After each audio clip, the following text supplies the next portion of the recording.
Hello and welcome to our latest unboxing video. I'm Eliza. I'm here at the Hatfield Public Library with a box of adult books, fiction, nonfiction. It's a pretty big box, so I'm just going to go through chop, chop, chop, and then we can get these out on the shelf, which is the most important part. So our very first book is called 56 Days. With Catherine Ryan Howard, and I actually don't even need to look at this one. I know exactly what book it is because I remember it so clearly from the summary, and I kind of want to read it. So it's about a couple that meets each other right before quarantine, and then they're like, let's just live together right during quarantine, and then the novel goes back and forth between two timelines where it's like the end of the quarantine when one of them is found dead in the apartment, but I guess it doesn't tell you which of the two people in the couple, so it just seems like a really good setup for a sort of suspense domestic thriller. The Case of the Murderous Dr. Cream, The Hunt for a Victorian-Era Serial Killer by Dean Job. This is nonfiction. Oh my gosh, when a doctor goes wrong, he is the first of criminals. So that's a quote from Sherlock Holmes, and this is sounds like a doctor gone bad. Ooh, we got the new Stephen King. I know people are waiting for this. It's got a really cool cover. It's sort of like a tear in the page, but then it's also like a car going down a road. I really like the artistry in that, and it's called Billy Summers. We Are the Brennans by Tracy Lang. This is another book that's been getting a lot of buzz, but now I can't quite remember. Irish Catholic family torn apart by secrets. A 29-year-old woman gets in a drunk driving accident and then goes home to live with her family. Resentful brothers, ex-fiance, dangerous man from her past. So family drama. Ooh, this I think is another suspense domestic thriller. We Were Never Here. It's got the little the barcode is over. I think this is Reese's book club. The last book we read for book club was actually a Reese's book club book, and it was really good. So go Reese. I said domestic, but this actually looks like it takes place in Chile. Emily is having a time of her life with her friend Kristen, and then she Kristen, they find a dead backpacker, and Kristen says she attacked her, and her friend, this happens before.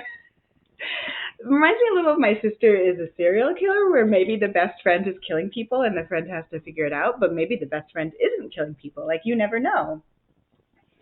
Where am I supposed to stand? Here we go. The Reading List by Sarah Nisha Adams. If I ever forget the name of an author, you can always check. We always list them all in the YouTube videos, even though I try to remember to say them every time. This is such a nice cover with just this rainfall of books. I'm guessing it's not a thriller. So it's about widower Mukesh lives a quiet life in West London, where he shops every Wednesday, goes to temple, and worries about his granddaughter.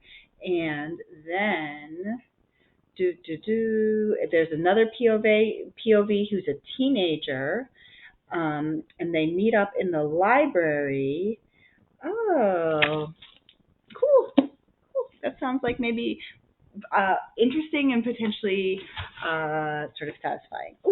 Well, this is not a new book, but we just got a new copy of Wolf Hall because we had the hardcover version and it got read so many times that it just died. So here's our new version of Wolf Hall. That is a personal favorite of mine. I listened to it on audio and it was stunning.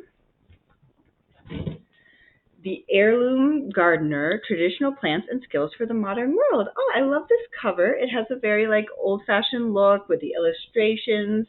And I like the idea of looking at traditional skills and seeing how to apply them. Looks like there isn't a ton of illustration. It looks like it's more of a narrative with some illustrations. talking about different places and different plants. And there's a little chapter about each one. Better to Have Gone, Love, Death, and the Quest for Utopia in Oroville by Akash Kapur. And I actually read an interview with him. It was super interesting. He grew up in a sort of communal community. Sorry, that's an intentional community in South India. And then I think both of his parents end up dying because they refuse to have treatment, and the families are kind of upset. And when he's older, he and his wife, who was also raised in the same community, actually go back and live there. So it's just all about this community and like what maybe happened to his parents, and then what made him and his wife decide to go back anyway. Count the Ways by Joyce Maynard.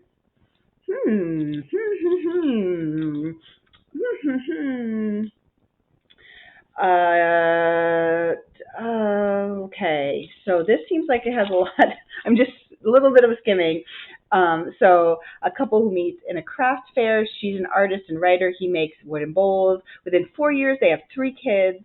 And, well, that's let me tell you, that's going to be some drama right there. So then there's a terrible accident. Oh no, does something happen to one of the kids? And then it goes into the decades that follow. Oh, wow. That sounds really intense. Definitely a family drama. It seems like maybe a little bit on the dark side. Mrs. March by Virginia Feito. I like this just like the gloves on the cover. And this is about a woman named Georgia Marsh, who's a novelist. Oh, no, I'm sorry. George March is a novelist, and his wife is very proud of him. But then someone suggests that her husband's latest protagonist is based on her, and she becomes very, very upset. And oh gosh, it sounds like there's like a mystery. Oh my gosh, that sounds actually pretty exciting. It says she finds newspaper clippings and there's a missing woman, and like who is the character based on? I'm interested. I'm intrigued. Ace Atkins, The Heathens, and this is a Quinn Coulson novel. He's like a very popular sort of thriller. Looks like there's a law enforcement element. I'm going to try to keep going through these. James Patterson, The Shadow, another thriller. For this one's written with Brian Sitz, and it says first time in print. We have a Tess Gerritsen, written with Gary Braver, another thriller. Says it's creepy and a spellbinding mystery. Dead by Dawn by Paul Doiron. I think this is along similar lines. It's a life or death chase and a new thriller, and the main character is a Maine game warden. So that's a little bit of semi-local interest. 3 more books. This one is called The Love Songs of W.E.B. Dubois. It's very thick. It's by Honoree Fannonne Jeffers, and it's an Oprah's Book Club. And this is, oh my gosh, wow. So it's by a poet who was longlisted for the Book Award, National Book Award. And it's a novel about a African American woman who's descendant from slaves and who's very interested in W.E.B. Dubois and his writings on race. And then she grows up in the North, but spends her summers in Georgia. Wow. And so she's coming to terms with her own identity. It's got like a lot of just praise. Like everybody's really, really just impressed with this book. So an author I haven't heard of. So that's always worth trying. New authors, you can find someone new that you love. Then there's the people who are already very beloved. Here's Louise Penny. Here she is on the back.